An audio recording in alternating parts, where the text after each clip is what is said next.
What's up, everybody? Welcome to another episode of the College GameTime podcast. We are the fastest growing show for the American Athletic Conference, and I'm your host, Trey Smith. Today, I'm going to get into this. What if the ACC votes? What if the ACC doesn't vote? Can Mike Aresco leave? Can teams jump ship and go rebuild the pack? There's a lot swirling around today, so we're just going to dive into all these rumors the same way we always do, with logic and reason. We're going to use our brains. We're going to use common sense. We're going to look at some of the facts that surround this stuff, and then you can come to your own conclusions as to what you think is going to be most likely and what's least likely. So before we get into it, you know what to do if you're watching on YouTube. Like, subscribe, comment at the end, share it with a friend. If you're listening on one of the streaming platforms, give it a 5-star rating, leave a review. A lot of exciting things, a lot of momentum is building, and including some live streams coming up tomorrow night and Saturday, which I'll talk more about at the end. And so let's get into this. First off, I want to address the hurricane that's getting ready to hit Florida and then, into more of the southeast coast.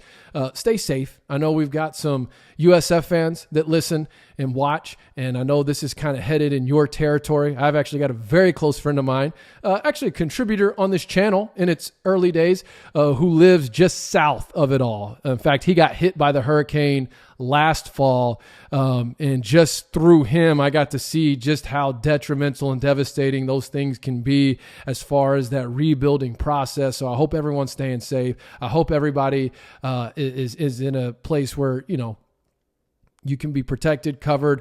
I guess the last thing I saw was either a category 2 or 3. And anyways, just praying, hoping for the best, and that everyone is safe. With that being said, it sounds like that might have been part of the travel issues for ACC Commissioner Jim Phillips not being at the CFP meeting this morning. I haven't seen any info as of recording this particular episode of anything that's come out of that particular meeting, other than George Kliavkoff is there representing the Pac-12. Whoopity-doo. And Jim Phillips is attending virtually due to travel issues. Some people are speculating that his travel issues could have something to do with a vote. And that's like, let's just dive into that right now. Because what's holding up everything as it pertains to the next dominoes of realignment is this ACC to vote or not to vote. So let's just start there. What if the ACC votes? That means that they're voting to let SMU, Stanford, and Cal in. They're not going to vote to deny them. So if they actually do, in fact, vote, I expect to see those 3 teams joining the ACC. And then how does the American respond from there? Well, I've already been talking about that on prior episodes at the end of last week as it pertains to now it's going to come down to who can make the best case to Oregon State and Washington State, the Mountain West or the American. I've made my case for the American. I told you exactly what I would do if I was Mike Aresco and how I would sell my conference to those 2 teams. Don't feel like I need to hash all that out again on today's show. Now, a question you might have that some of people have asked me is, has Aresco met with either one of them yet? There were reports over the weekend, the end of last week and over the weekend, that he had meetings set up, a virtual meeting and in person. I don't know if those have happened. I don't know if there's any, I have received or heard no updates on that. On whether he's had the virtual meetings, whether he's had the in-person meetings, whatever. Now, that isn't necessarily a bad thing, the fact that nothing has leaked out. Sometimes nothing leaking out can actually be a very good thing. I don't want to speculate too much into it because I don't even know if it's officially happened yet or not. According to those reports over the weekend, it sounded like it was going to happen pretty early in the week, which would have been yesterday or the day before. But if that happened, nothing has leaked out at this point. And in my opinion, that's not necessarily a bad thing. But as far as I'm concerned, from where I'm sitting, I don't know. I don't know if that actually happened yet. All right, next question. What if the ACC doesn't vote? Because that's becoming a topic now to consider. I mean, as much of a sure thing as this ACC vote was just over the weekend, now all of a sudden it's like, is it really such a sure thing? Are they really going to vote to allow these teams in? And so if they don't vote, well, that means that obviously they don't have enough yeses to bring in those teams. And so where does that leave things? What happens from there? Well, I think that the way the Pac-4 at that point would try to respond is this, and it would be in this order. I think Stanford then moves up the road and begins to beg the Big Ten for an invite. I mean, like, they put the full court press on. I'm sure we'll start seeing headlines that Condoleezza Rice is reaching out to Tony Petitti and trying to get Stanford and Stanford alone into the Big Ten. And maybe they start pulling with Notre Dame. Who knows? But if Stanford is a hard no to the Big Ten, which, listen, I mean, they are as it is right now. I'm just saying if this ACC thing doesn't work out, I feel like that's the next move for Stanford as they continue to be the ultimate domino. Now, would Cal continue to linger around hoping to get in with Stanford? Should Stanford by some miracle get into the Big Ten? Maybe so. Then you have Oregon State and Washington State over here still vetting out Mountain West versus American, figuring out what their next step is. But let's just say all the Power 5 doors are closed. A hard shut and locked. Because Stanford's obviously made it clear that they're just not interested in either rebuilding the pack or merging. I think they had interest a couple of weeks ago. Then the ACC stuff started picking back up. Anyways, so what does Stanford do? Well, they could go independent, which they may very well do. Or I think the next move for the Pac-4 collectively, I think the next move and the best move are two different things. I'm going to stand by what I've been saying from the very beginning is that the best move for the Pac-4, should they stay together because none of these other doors open, is a merger. I don't think that's the next move, though. I think they look at how can they rebuild the conference. But just pay attention to what's been happening. Every time it appears that they're looking to rebuild the conference, it isn't a day or two go by where Stanford's looking at another Power 5 conference. Whether it's the ACC or the Big 12 thing came up over the weekend.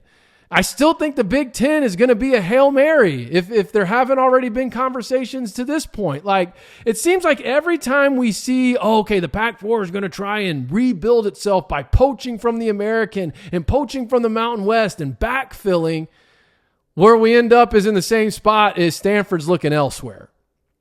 But let's just say the Pac-4, it starts coming out, and I'm selling this for you as a consumer of information, as someone who's probably checking Twitter continuously, trying to figure out what's the latest update. So if the ACC thing is a no-go, which it still might be, but if it's a no-go, and you start seeing these reports and headlines that the Pac-4 are going to try and backfill, here's what you need to be mindful of. What hurdles are standing in the way of accomplishing a backfill? Well, you have time, number one. You don't have time. I mean, like, days are like years at this point. I mean, every day is very precious, and the days and weeks just continue to pass by. Okay, the exit fees for those teams you would be looking to poach, particularly from the American, are increasing as more time passes. Because the further and further and further away you get from that 27-month window, the more and more leverage the conference has to negotiate a higher exit fee. Media partner. Who's the media partner? Like, that is still not in place as well. And then leadership. I mean, technically Kliavkoff has not been fired. He's at the CFP meetings right now. Or at least right now as of me recording this show. So those are just some things that those teams that may be looking to backfill are going to have to really take a good, hard, long look at. And the Pac has to identify, like, man, these are some serious hurdles that we've got to figure out a plan for. So let's get to the rumor mill. Could Mike Aresco, the American Athletic Conference Commissioner, leave the AAC to replace a fired George Kliavkoff? In other words, so if George Kliavkoff does in fact get fired from his position as commissioner of the PAC, could Aresco leave to replace him? I mean, yeah, sure, he could. Unless his contract has some sort of non-compete clause or something of that nature in it. I don't have access to that. That's not public information, and I'm not aware of any lawsuits where that was made public information. So just using common sense and, context clues, I guess, it's like, could he? Yeah. I mean, in theory, yeah, he could resign and go join to be the commissioner of another conference as long as his contract doesn't have any clauses in there that prevents him from doing so. Next question. Could the American athletic teams jump ship to join the PAC? Yeah, they could. We haven't been saying anything differently on this channel. But again, those teams are going to have to take into consideration those factors I just discussed and also understand that exit fee is continuing to increase as more time passes. So here's another question. Would the American athletic teams still have to pay exit fees if Mike Aresco was also leaving? Right? Like if Aresco's leaving, could the 6 teams also leave to join the PAC without having to pay exit fees? Well, no, they're going to have to pay their exit fees because yes, Aresco could resign from his position and take another job with another conference, just like those teams could jump ship from the conference they're in. Just because Aresco leaves, there's nothing that I've seen in writing that then like sort of absolves the remaining teams from any of their exit fee requirements, right? So how would that work? Well, and this is just me using just my brain, but likely what I would imagine would happen is someone like Donna DeMarco or Jamie Hickson, the associate, a couple of the associate or senior associate commissioners of the American Athletic Conference would probably step in as an interim, and they would be the ones to negotiate the buyouts. Because if, say, 4 to 6 teams, which is the number you kind of see floated around mostly, that still leaves 8 to 10 teams in the American. Well, that's still a conference. And so you bring an interim in, probably from that's already within, have them negotiate the buyouts, which that many teams, that's going to be $80 to $100 million, maybe even more, depending on how much time is actually remaining. And then no telling what Aresco's buyout is or isn't that like the PAC would have to take into consideration. So like, let's say there's not a non-compete clause, but let's say there is a buyout for him.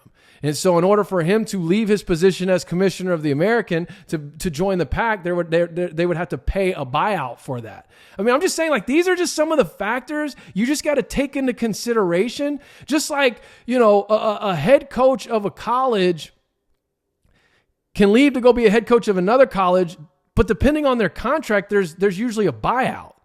Or like a position coach leaving to go be a position coach in the same conference. I mean, it's all about what's in the contract. And because we don't have that information, like nobody really knows what those criteria, what that criteria is. So these are just some things to be thinking about as you're seeing this stuff start to surface on Twitter mainly and just the internet in general. So then I want to look at this article that it looks like our friend Jim Williams at JW Media DC sort of referenced. It looks like earlier this morning. He said, if things fall through with the ACC and Stanford, Cal, and SMU, the Pac-4 would look at the American to quickly add members. This is a long shot to be sure, but SMU, Rice, Tulane, USF, and Memphis, maybe Tulsa, seem to keep showing up on the short list. The question will remain, would it make more sense for the Pac-4 to just join the American? In other words, just do a merger, which I've been saying from the jump. That's what makes the most sense. It's the most seamless option. There's a media partner in place. You could potentially get the money right. looking at someone like Stanford and Cal, you have the AAU representations, you have the big cities. I don't need to rehash all that right now today. But then he had linked a SI Fan Nation article. And here's just 2 cents on this. And this isn't like, I'm not knocking anybody, but the SI Fan Nation network is very different from like the Sports Illustrated actual like site, page, magazine, whatever it's considered now, publication, digital publication. All right. You know, like you see Ross Dellinger, he writes for Yahoo Sports and Sports Illustrated, not Fan Nation. It's a different level of access and sources, usually from the people who are writing the articles. And I say that as someone who used to write for Sports Illustrated Fan Nation. I used to contribute to those sites. I was on the different group chats for several of them. They do an amazing job. They do a wonderful job of getting news out. And at least the ones I was a part of, they had a very efficient, effective team. Okay. But I just want to make note that you don't want to take these SI Fan Nation. You don't want to take anything in this season as like, you know, just concrete, immovable, unshakable information. But it's also understanding that a lot of times what the bloggers on those Fan Nation sites do is they look at the whole scope of what's going on, and then they kind of put their own thinking into it as far as what makes sense, put together a piece, publish it, and send it out. Basically like I'm doing right here on this podcast. So all I'm saying is don't take that as like, oh man, well, Sports Illustrated reported that, then that means there's got to be a lot of validity to it. And not necessarily. And again, I hope you guys understand where I'm coming from. I'm not like saying this to knock or belittle anything. I'm just giving you the facts. Like I used to be in that network. And you know, just like now, like you think it through, you look at what's out there, but it doesn't necessarily mean that these people have like direct sources to people that are inside the room. And a lot of them don't claim to. So like, understand that as well. It's a fantastic network. It's a great place to get news for your team. I just would caution to be leery of like just taking that to the bank as just solid gold, bits and pieces of information. Quite frankly, for SMU, Rice, Tulane, USF, Memphis, and Tulsa to jump ship from the American to join a rebuilt Pac-4, there's a lot of hurdles that need to be taken into consideration. And the more time that passes, the more it like lends itself for a potential merger. And that's the thing. If the Pac, let me say this now, if the Pac-4 is going to merge, the American has the advantage. I do not see Stanford even considering the Mountain West.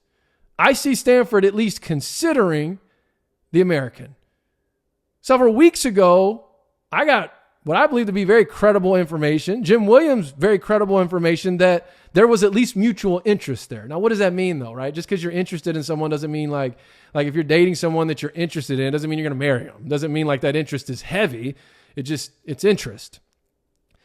Now, if it's the Pac-2, well, that comes back to the argument. If it's just Washington State and Oregon State, or even 3, just Washington State, Oregon State, and Cal, okay, how much do the big cities and AAU representations, how much value and how much weight does that hold? But again, I do think Aresco can and will put together the best financial package. The question will be, can it offset the travel concerns? So, you know, and I know the question, well, has Aresco even met with them yet? I mean, do we have any information on that? No, we don't. But you know what? Like, that's not a bad thing, especially if they have, in fact, had their meeting and that nothing's leaked out. That's not a bad thing. Do I have anything else? That's really it for today. Let me know your thoughts in the comments, right? Let me go back through these questions I was asking, right? You know, what do you think? If the ACC does vote and those teams jump ship to go to the ACC, how do you see this playing out? What do you see as a best case, worst case scenario? And then what if the ACC doesn't vote? And now we're back to kind of where we were a month ago, which is you have 4 Pac teams. What do you think happens? Do you think Stanford is going to go try and and get itself in the Big Ten? Or do you think it's going to stick together with the Pac-4 teams? Is it going to go independent? How do you think it plays out? I've shared what I believe will happen, or what I think would be best, or how I could see it playing out. But, do you see a merger happening? Do you see a makeshift backfill conference being built? Let me know your thoughts on that. And then finally, as I've been saying all week, I would have concrete times for you on the live streams this week. Thursday, 5:30 p.m. Central Time, 6:30 Eastern Time. That is Thursday tomorrow. As of me recording this show, I will be doing a live stream, pregame live stream for the Tulsa and UAB games. And then on Saturday at 9:30 a.m. Central Time, I guess that'd be 10:30 Eastern Time, I'll be doing a pregame show for the Saturday slate. And so essentially what I'm doing is it's going to start 90 minutes before kickoff, and then we'll probably finish 10 to 15 minutes before kickoff. So that way you got time to go, do what you need to do and get yourself settled to watch some football. It's finally here. We're 24 hours away from the official. We've had the official kickoff, but like week 1 is when everyone kicks off. So let me know your excitement levels on that. And as always, if you're listening on Apple, please give me a 5-star rating. Please leave me a review. I would greatly appreciate it. Continuing to push this thing up into the rankings. And if you're on YouTube, same thing. Like it, share it, leave a comment, join the discussion. And until next time, Trey Smith, College Game.